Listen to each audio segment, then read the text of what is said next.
자, 그 다음 질문이 독서는 그럼 몇 권을 해야 되냐? 그리고 종류는 어떤 종류의 책을 읽어야 되냐? 독서의 종류, 이건 뭐냐면 중학교 아이들이 고등학교 이제 전할 때 중학교 생기부에 조금 많이 있는 책들이에요. 그럼 여기 나와 있는 책들을 정말 다 읽어야 될까요? 자, 이제 퀴즈 드립니다. 퀴즈. 독서의 권수는 학년마다 정해져 있나요? 정해져 있을까요? 1학년 때 몇 권, 2학년 때 몇 권, 3학년 때 몇 권. 정해져 있나요? 자, 정해져 있지 않아요. 근데 한 15권 내외 정도. 그러니까 15권도 사실 이렇게 적진 않거든요. 그리고 3학년 때는 조금 적어도 돼요. 더 공부 쪽에 더 집중해도 됩니다. 그리고 요 아이들이 많이 읽는 요 책을 다 읽어야 되냐? 유명한 책들은 모두 기재되어 있어야 하나요? 아이들 중에 제가 정말 실제 사례 말씀드릴게요. 아이고, 이거 못하네요. 굶주리는가인데, 장지글러의 왜 세계의 절반은 굶주리는가가 생활기록부의 독서활동란에 있더라고요. 제가 아이한테 질문을 했습니다. 자, 우리 학생, 장지글러의 왜 세계의 절반은 굶주리는가라는 책을 읽었더라고요. 자, 책에서 왜 세계의 절반은 굶주린다고 얘기를 하던가요? 라고 얘기를 했습니다. 아이가 잠깐 멈칫하더라고요. 책을 읽었는데 기억이 안 나는 그런 모양이었어요. 아니면 정말 읽지 않았는데 그냥 넣어놨거나 근데 전자가 더 많죠. 책을 읽었는데 기억이 안 나서. 물어봤더니 아이의 답변이 뭐였을까요? 잠깐 이렇게 주저주저 하더니 네, 제 기억으로는요, 세계의 식량이 부족해서 세계 절반이 굶주린다라고 얘기했던 걸로 기억합니다 라고 얘기를 하더라고요. 맞나요? 이 장지글러라는 사람의 이 얘기한 이 왜 세계 절반은 굶주린가, 이 책에서 왜 세계 절반은 굶주린다라고 얘기를 하죠? 뭔가요? 그러니까 세계의 식량은 남아 돌잖아요. 근데 공정한 분배가 이루어지고 있지 않기 때문에 세계의 절반은 굶주린다. 공정한 분배에 조금 더 핵심을 두고 쓴 책입니다. 근데 아이가 그렇게 얘기하니까 이 아이는 결국에는 면접 준비가 안 된 거죠. 그러면 면접 준비가 안 돼 있다는 얘기는 결국엔 입학 의지가 다른 아이들보다 약하다는 얘기예요. 요즘에 근데 면접에서요, 이렇게 콕 책을 찝어가지고 아이들한테 이제 질문하는 경우도 있는데, 요즘에는 어떤 식으로 이제 아이들한테 질문하냐면, 우리 학생이 읽은 책 중에서 가장 의미 있게 읽은 책 한 권을 선정하고 그 이유를 얘기 한번 해보세요 라는 질문을 많이 해요. 그래서 저는 독서 기록장을 작성하는 거 추천드립니다. 그래야 나중에 면접 준비할 때 이게 기억이 나요. 안 그러면 책 다시 다 읽어야 되잖아요. 그래서 결론은 유명한 책들을 기록하는 게 중요한 게 아니고 내가 이 책에 대해서 완벽하게 이해하고 있는 게 중요합니다. 이 책들이 다 있으면 좋다, 이 말씀 드리는 게 아니에요. 일단 그렇게 책에 대해서 말씀드리고 넘어가도록 하겠습니다. 자, 이제 퀴즈 자기소개서입니다. 아이고, 두 학생이에요. 각각 따로따로. 저 이거에 대해서 읽지 않을 거예요. 이 아이는 수학에 대해서만, 이 아이는 수학이랑 지구과학을 엮어가지고, 자, 둘 중에 한 명은 하나고 둘 중에 한 명은 외대국어입니다.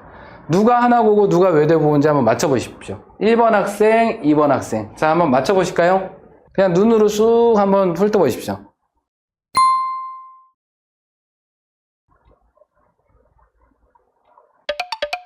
자, 2번이 하나고다.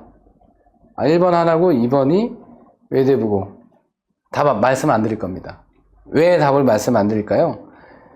이 아이가 하나고를 써도, 이 아이가 하나고를 써도, 반대로 이 아이가 외대국어를 써도, 이 아이가 외대국어를 써도 전혀 문제없는 자소서이기 때문에. 그래서 이게 자기소개서 이 형식이 좀 다르다? 아님, 절대 다르지 않아요. 외대국어 자소서는 이렇게 써야 되고 하나고 자기소개는 이렇게 써야 되고 그렇게 말씀하시는 분들 계시거든요. 그건 정말 잘못된 거예요. 성향이 안 달라요. 일단은 근데 중요한 건 학업적인 그런 부분에서 역량이 좀 잘 드러나면 좋습니다. 사실 이 두 학생이 학업적으로 엄청 깊이 있는 자소서는 아니에요. 내용적으로. 근데 이 정도까지가 이 아이의 면접할 수 있는 딱 수준이 됐었거든요. 너무 심화적인 내용을 해보니 면접할 때 답변을 못 하더라고요. 계속 준비를 시켰어요. 너 이거 답변 준비해갖고 와. 이렇게 또 질문할 거니까. 했는데 안 돼서 수준을 좀 낮춰놓은 겁니다. 둘 다 근데 합격한 아이들이에요. 일단 기억하십시오. 그러니까 외대국어 하나고와 자소서 차이가 없다. 자, 아시겠죠? 자, 이제 교육과정 한번 비교 한번 해볼게요. 이제 국어랑 영어는 교육과정 자체가 크게 다르지 않아서, 물론 뭐 영어도 뭐 영미, 문학 이런 과목도 있고 시사, 영어 이런 과목도 있긴 한데 하나고의 영어, 외대고도 마찬가지고 뭐 그런 영어들이 있습니다. 근데 저는 영어는 언제까지 하고 오는 걸 저는 추천드리냐면 중학교까지. 고등학교 오게 되면 할 과목들이 많아요. 그러니까 그리고 또 하나고 외대부 가게 되면 학원을 또 잘 이용 못하니까 중학교 때까지 영어 끝내고 이제 오는 걸 추천을 드리긴 합니다. 자, 일단 왼쪽은 하나고고 오른쪽은 외대부고예요. 한번 비교 한번 해보세요. 어떤가요? 일단 수학부터 거의 비슷하죠, 과목들이. 그죠? 사회도 AP 과목은 책 자체가 영어로 돼 있어요. 근데 뭐 영어로 수업하지는 않고요. 예, 주로 이제 우리 모국어로 수업을 하는데 단어나 이런 부분들은 아이들이 이제 그 외우게 되고 뭐 그런 부분인 겁니다. 과학도 한번 보실까요? 과학에서는 하나고가 조금 더 과목이 더 많아요. 근데 이건 해마다 조금씩 과목들이 좀 다릅니다. 예를 들면 유기과학이 있었다가 없는 학기도 있고, 그러니까 들어가는 입학생마다 조금씩 과목이 좀 다를 수 있어요. 참고로 말씀드리면 선생님 수학에 그러면 미적분 없나요? 수학에 기하 없어요. 그게 아니고 심화 과목만 해놓은 거예요. 일반고에 있는 과목들은 다 있어요. 플러스 하나고랑 외대고가 이런 과목들이 있다. 이걸 보여드린 겁니다. 그러니까 아이들이 내가 원하는 과목 들어서 이제 수강 신청하고 그걸 내신으로 이수하니 학생부 종합전형에서 상당히 유리할 수밖에 없어요. 특히 고교 학점제가 실시가 되는 그 시기에도 여전히 유리할 수밖에 없습니다. 수시에서. 그래서 비교해 봤더니 심화 과목들이 많고 일반고에 없는 과목들인 거니까요, 대부분. 그리고 하나고랑 외대부고가 과목들이 거의 비슷하구나. 아까 말씀드렸지만 이제 과학 과목에서 외대부고보다 조금 더 많은 정도, 나머지는 큰 차이가 없습니다. 일단 이 정도 말씀드릴게요. 이제 교내 프로그램입니다. 프로그램 보시면 여기 외대부 같은 경우는 뭔가 영어로 계속 이렇게 안내가 되어 있는 것들도 많아가지고 편하게 그냥 써놨습니다. 자, 하나고부터 먼저 말씀드리면 선택형 교육과정, 수업 시간표, 내가 원하는 과목을 선택해서 들을 수 있다. 선택형 교육과정. 그 다음에 이제 하나 학술제 같은 경우는 이거 자기소개 쓸 때 많이 쓰거든요. 예를 들면 과제연구 수업에서 어떤 주제로 탐구해서 하나 학술제에서 발표할 것입니다. 왜냐면 자기소개서 그 질문 내용 중에 고등학교 입학 후 활동 계획 이런 게 있거든요. 그래서 저는 하나고에 입학하게 되면, 외대부고에 입학하게 되면 저는 이런 활동을 할 것입니다 할 때 그 안에 쓸 활동들을 이렇게 쭉 나열을 한번 해본 거예요. 추상적으로 저는 열심히 공부해서 뭐 좋은 대학 갈 것입니다 이런 게 아니고, 입학 후에는 이런 활동들을 할 것입니다. 하나고등학교가 이제 하나금융그룹에서 만든 학교잖아요. 그러다 보니까 경제경영 디플로마 해서 이런 상경계열 프로그램도 다른 학교에 없는 그런 프로그램도 있습니다. 이제 국제학술 심포지엄 같은 경우는 해외 학생들 초청을 해가지고 학교로 방학 때 주로 일주일 동안 심포지엄을 여는 그런, 매년마다 토론 주제는 좀 달라요. 지편은 아이들끼리 하는 스터디 프로그램, 뭐 그런 부분들이 되게 많아요. 외대부고도 보시면 심화 탐구 프로그램, 그 다음에 디베이트 프로그램, 그 다음 리딩클럽에서 영문 독서, 그 다음 국제 트랙 프로그램이 있고. 자, 하나고랑 외대부랑 약간 차이점이 있다고 한다면, 하나고는 따로 유학반이 없어요. 근데 외대부고는 국제반이 따로 있거든요. 그 반이 이렇게 많지는 않지만 그 안에서 이제 유학을 준비할 수는 있습니다. 자, 그런 차이가 있어요. 그 국제 트랙 프로그램 중에 TTU라는 게 있고, 나머지는 좀 비슷하죠. 이런 프로그램들을 자기소개서에 녹여야 됩니다. 예를 들면 그냥 의학 동아리에 가입하여, 이게 아니고 의학 동아리인 땡땡 동아리에 가입하여 이름 딱 명시해주면 이 아이가 우리 학교에 대해서 되게 많이 알고 있네 해서 좋게 평가할 수밖에 없습니다. 자, 일단 프로그램 비교해 드렸어요. 자, 주요대 합격 내신선, 외대부고 하나고가 합격 내신선이 거의 비슷해요. 자, 서울대 문과입니다. 문과 2점 초중반이면 상경계열, 2점 중후반이면 사회과학계열. 근데 요즘에 상경계열보다 사회과학계열을 더 선호하는 애들도 있어요. 예를 들면 난 상경계열 싫어, 난 심리학과 갈래. 나 상경계열 싫어, 난 정치외교학과 갈래. 그러니까 거의 뭐 큰 어떤 경계가 없습니다. 대략적인 선을 말씀드리는 거예요. 그리고 3.1에서 3점 초반, 3점 중반이면 이렇게 교육학과, 소비자학과, 농경제, 인류학과. 그리고 3점 그 중반에서 4점 중반 정도까지는 조금 인문계, 뭐 철학과 종교학과 이런 쪽 있죠. 사범대, 요런 데가 이제 지원해서 합격을 할 수 있는. 자, 연대는 그거보다 조금 낮은. 그러니까 2점 중반에서 3점 중반까지 상경계열, 사회과학계열. 그리고 나머지 인문은 3점 중반에서 4점 중반 정도까지. 그리고 고대도 크게 다르지 않아요. 연대랑. 거의 비슷하게 보시면 돼요. 그러니까 3점 중반 정도만 돼도 연대, 고대 조금 낮은 과 가능하구나. 문과도. 일단 이렇게 보시면 돼요. 이과 잠깐 보여드리면 의대. 자, 1점 중반에서 2등급 정도. 서울대, 연대, 의대. 물론 2등급 초반에서도 서울대, 의대에 합격하는 아이들도 있습니다. 자, 계략적인 선이라고 생각하시면 돼요. 2점 초반에서 2점 중반까지는 카톨릭대 의대, 성대 의대, 고대 의대. 그리고 2점 중반에서 3점 초중반까지는 이런 정도. 자, 이게 하나고 외대부가 되게 비슷해요. 자, 서울대 상위권 공대 2점 중에서 3등급. 중위권 공대는 3점 초반에서 3점 중반. 그리고 하위권 공대나 농생대, 사범대는 3점 중반에서 4점 중반. 자, 연대, 고대 거의 비슷합니다. 그래서 한 2점 중반서부터는 연고대 상위권 공대가 가능합니다. 2점 중반에서 3점 중반까지. 그러니까 3점 중반도 연세대학교 뭐 시스템 반도체 공학과 이런 데 합격이 해요. 신소재 공학과 이런 데 합격합니다. 자, 일단 외대부고 하나고가 그 내신선은 이렇게 보시면 돼요. 주요대 합격할 수 있는 내신선. 그러니까 크게 다르지 않아요. 근데 하나고가 내신이 조금 여유가 있어요. 외대부고보다. 그러니까 예를 들면 뭐 의대를 간다 그러면 하나고가 내신 2.5면 간다. 그러면 외대부고 한 2.3, 0.2등급 정도 조금 외대부고가 높아야 되는 이유는 있습니다. 왜냐하면 인원이 많기 때문에. 인원이 많으니까 내신 받기가 조금 더 수월한 거잖아요. 자, 일단 그렇게 보시면 돼요. 이해되셨죠?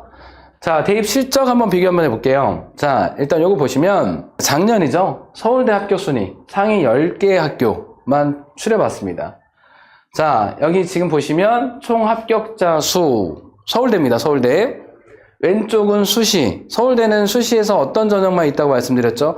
저는 지금 최소 중학교 어머님들이시라고 한다면 진짜 대학 입시 이제 관심 가지셔야 돼요. 저는 주로 대입을 하는 사람이에요. 근데 이제 이 자사고에 있었다 보니까 이제 고입에 대해서도 이제 정확한 내용으로 어머님들께 말씀을 드릴 수 있거든요. 제가 직접 아이들을 뽑았었으니까.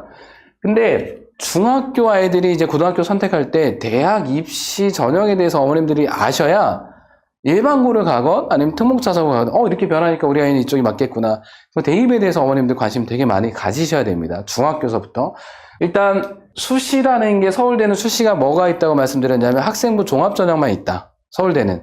그러니까 다른 대학은 교과 전형도 있고 또 논술 전형도 있고 뭐 심지어 뭐 특기자 전형도 있고 그런 대학도 있긴 한데 서울대는 수시가 오로지 학생부 종합전형밖에 없습니다. 그 학생부 종합전형이 지역균형 전형이랑 일반 전형 두 개로 나눠진다고 말씀드렸었고 다시 학생부 종합전형만 있고 정시는 수능으로 가는 거잖아요. 두 개 합쳐서 외대부고가 총 58명을 이제 보냈습니다. 자, 근데 약간 숫자는 다를 수 있는 게 제가 기준을 정해놨지만 수시는 추가 합격자까지 이렇게 해놓은 거고요. 정시는 최초 합격자 기준이에요. 그러니까 정시도 이제 추가 합격되는 아이들이 있잖아요. 뭐 의대 빠져나가고 이런 아이들. 그런 아이들까지 포함은 못 시켰습니다. 왜냐하면 이게 딱 그 대학에서 발표를 몇 명 추합됐다 이게 발표를 해주는 대학이 많은데 그거를 발표 안 해주는 대학들도 있긴 하거든요. 자, 여튼 간에 총 합격자 수, 외대부고가 서울대 58명, 58명, 대원외고 45명, 하나고 37명. 학교 유형을 보면 이 중에서 일반고는 어디 있나요? 낙생고입니다. 작년에도 마찬가지인데 그 낙생고가 수시 실적은 그렇게 높진 않지만 수능으로 많이 보냅니다. 이 중에서 이제 상위 10개 고등학교 서울대 많이 보낸 일반고는 요거 낙생고 하나다. 그리고 딱 보시면 아시겠지만 수시랑 정시랑 약간 구분이 되는 학교들도 있죠. 상상고도 전국 단위 자사고잖아요. 하나고 외대부고처럼. 근데 수시보다는 수능으로 많이 간다. 근데 미리 말씀드릴게요. 수시 실적은 거의 대부분 고3 재학생이에요. 학생부 종합전형. 근데 정시 실적은 N수생들이 엄청 많이 포함이 되어 있습니다. 그 서울대에서 발표하는 거 보면 정시로 수능으로 들어온 정시로 들어온 아이들 중에 N수생이 60%라고 얘기했거든요. 60%. 그러니까 엄청 많아요. 뭐 여기에 그냥 60% 그냥 그대로 적용할 수는 없지만 만약에 외대 보고 30명이다. 근데 60% 적용하면 18명이 N수생, 12명이 재학생 이렇게 구분하시면 되겠죠. 뭐 무조건 뭐 60% 적용할 수는 없는 거긴 하지만 자, 그거 감안하셔야 됩니다. 이게 정시 실적은 N수생들이 엄청 많이 포함이 돼 있어요. 그래서 여기 뭐 외대보고도 마찬가지고요. 여기 예를 들면 상상고도 마찬가지고 N수생들이 많이 포함이 돼 있다는 거 기억하시고요. 자, 일단 이렇게 간단하게 말씀드렸습니다. 자, 그러면 서울대만 제가 말씀드릴 건 아니에요. 자, 여기 보시면 의대입니다. 의대. 자, 물론 미리 말씀드리지만 의대도 N수생들이 많이 포함이 돼 있습니다. 일단 그거 참고하셔야 돼요. 자, 여기 보시면 일단 의대 많이 보낸 순위. 오른쪽은 이제 그 약대, 치대, 한의대, 뭐 수의대인데 의대 순위만 놓고 보면 휘문고가 이거는 작년 아니에요. 재작년이에요. 2023학년도. 작년 거는 아직 집계를 좀 더 해야 됩니다. 외대부고는 의대 72명, 하나고는 의대 30명. 자, 똑같죠? 말씀드렸지만 N수생들이 정시로 들어가는 아이들 중에 N수생들이 많이 포함이 되어 있기 때문에 제가 봤을 때 외대부고, 상상고, 하나고가 그냥 재학생 대비 했을 때는 이 가는 요 비율이 거의 큰 차이가 없어요. 옛날에 한번 따져봤더니 그렇더라고요. 자, 일단 요 정도 말씀드리고 이건 넘어가도록 하겠습니다. 이제 정리하는 겁니다. 자, 정원.